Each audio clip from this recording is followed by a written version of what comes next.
This is your first visit to Israel as the Chancellor of the Federal Republic of Germany, a great friend of Israel, as we mark 60 years to the relations between Israel and Germany, which bear an incredibly important and moving history and many challenges.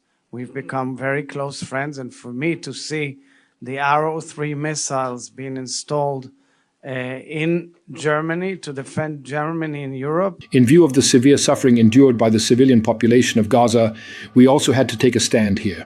In the meantime, thanks to the mediation of President Trump, we have achieved a ceasefire in Gaza.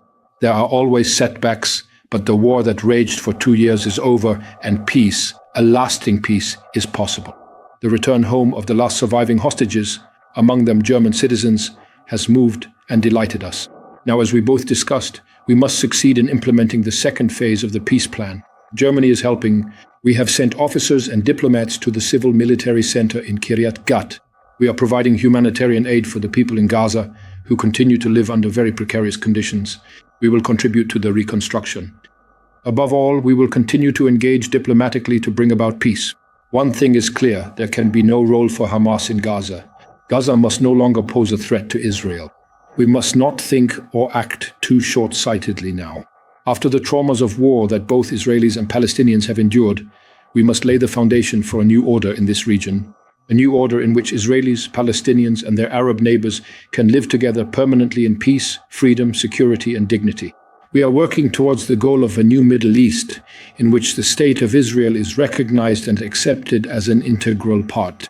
Our conviction is that the prospective establishment of a Palestinian state alongside Israel likely offers the best prospects for precisely this future. A two-state solution can only be achieved through negotiations, and it will stand at the end of those negotiations. But these negotiations are precisely what is necessary now. The German federal government maintains its position that the recognition of a Palestinian state can only come at the end, and not at the beginning of such a process. That is why the federal government provides assistance to the Palestinian Authority. There are many valid criticisms that can be made of this authority. I do so as well. I also spoke about this with President Abbas yesterday morning, but especially now, when there are approaches to reform, we should offer our support. It is also part of the truth, ladies and gentlemen, that from our perspective there can be no steps toward annexation in the West Bank. No formal political, construction-related or any other measures that would, in effect, amount to annexation. These and other statements are very important because they reflect a deeper commitment which expresses the intertwined destinies of Israel and Germany. We went through the greatest tragedy that any people suffered on German soil and committed by Germans.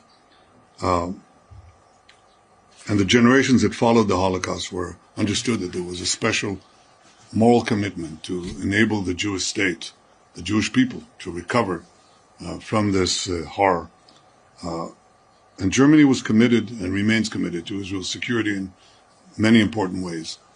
What has happened since the rise of the Jewish state is that we have been able to fend off our enemies, and in order to do that, we developed capacities that now enable us to reciprocate. Not only does Germany work in the defense of Israel, but Israel, the Jewish state, 80 years after the Holocaust, works for the defense of Germany.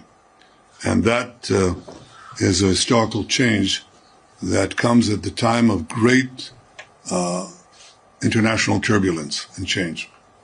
We are undergoing vilification on a historic scale for the last 80 years, but not for the Jewish people. We've been maligned through centuries. In the Middle Ages, in Germany, and throughout medieval Europe, we were accused of poisoning the wells, of slaughtering Christian children to use their blood to bake Passover matzahs. We were carrying vermin. These were the accusations that were always preceded the actual annihilation that followed. And Jews were attacked, they suffered pogroms, they suffered expulsions, and they suffered wholesale massacres from a very large swath, from Spain to Ukraine. Enormous vilifications, enormous attacks, culminating in the greatest massacre of them all, the Holocaust.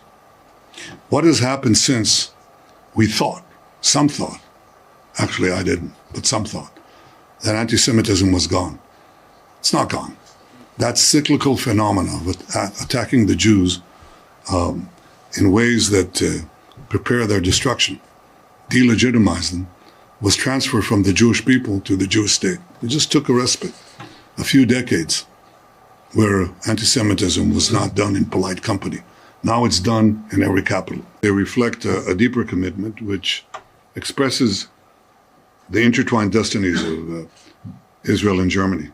We went through the greatest tragedy that any people suffered on German soil and committed by Germans.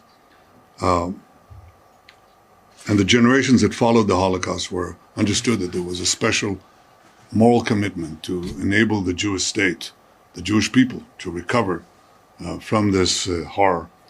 And Germany was committed and remains committed to Israel's security in many important ways.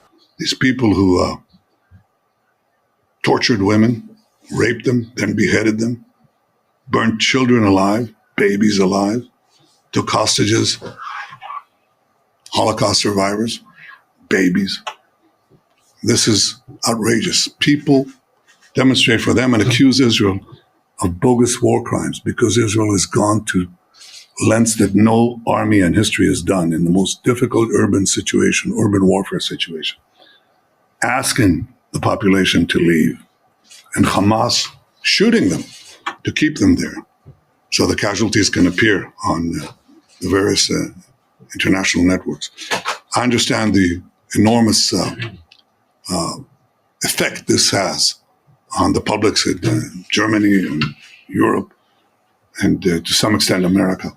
There's a third phase, and that is to de-radicalize Gaza, something that also people believed was impossible, but it was done in Germany, it was done in Japan, it's done in the Gulf states, can be done in Gaza too, but of course Hamas has to be dismantled.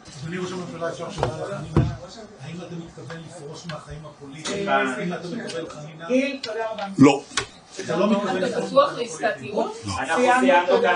the last thing that I would say, they're very eager. They're very concerned with my future. They want to make sure that how shall I say this? They're concerned with my future. Well, so are the voters, and they'll decide, obviously. But we have big tasks to do.